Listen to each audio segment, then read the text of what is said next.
Сегодня главная выставка страны ВДНХ отмечает свой юбилей. Уникальному комплексу 80 лет. До конца недели в различных павильонах и на открытых площадках парка проходят праздничные мероприятия. Что именно приготовили для гостей жителей столицы страны и не помешала ли дождливая погода, узнаем у нашего корреспондента в Москве Максима Кардозу. Максим, добрый вечер. Ты на прямой связи. Тебе слово. Приветствую, Влад. Действительно, вопрос погоды, он очень актуальный, потому что этим летом дождь испортил огромное количество мероприятий в столице, и организаторы 80-летнего юбилея ВДНХ надеются, что ливня не будет. Ну а если дождик пойдет, он будет короткий, быстро закончится, и это не помешает гостям и жителям столицы прийти сюда в парк и насладиться праздничной программой. Ну а посмотреть есть на что, потому что праздничная программа начинается сегодня в четверг, продлится она до воскресенья. Для самых маленьких приготовили различные мастер-классы. Это рисование, можно научиться танцевать, петь, лепить из глины. Не забыли и про взрослых. Открыто сразу несколько концертных площадок. Можно услышать симфоническую музыку, увидеть настоящую балетную постановку. Даже одну из площадок отдали на откуп рок-группам. Но это будет чуть позже, ближе к вечеру. Также одно из главных мероприятий, оно будет с участием мэра Москвы Сергея Собянина. Мэр будет угощать всех пришедших огромным тортом из мороженого. Хочется на это посмотреть, и не только посмотреть, но и попробовать урвать себе кусочек, хотя бы маленький кусочек этого лакомства.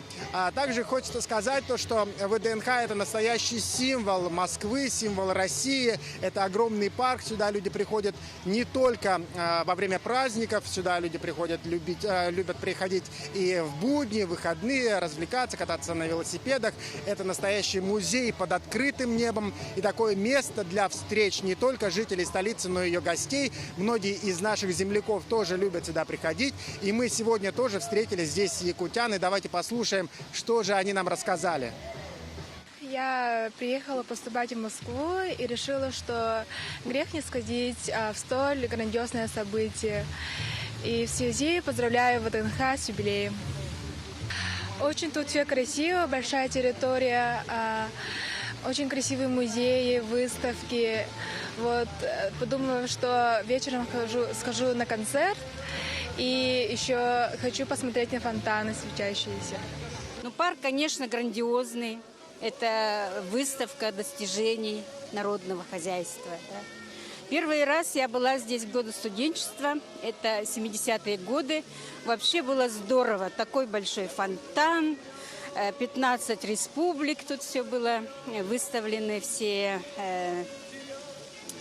во всей красе. Потом была я здесь в годы разрухи, 90-е годы.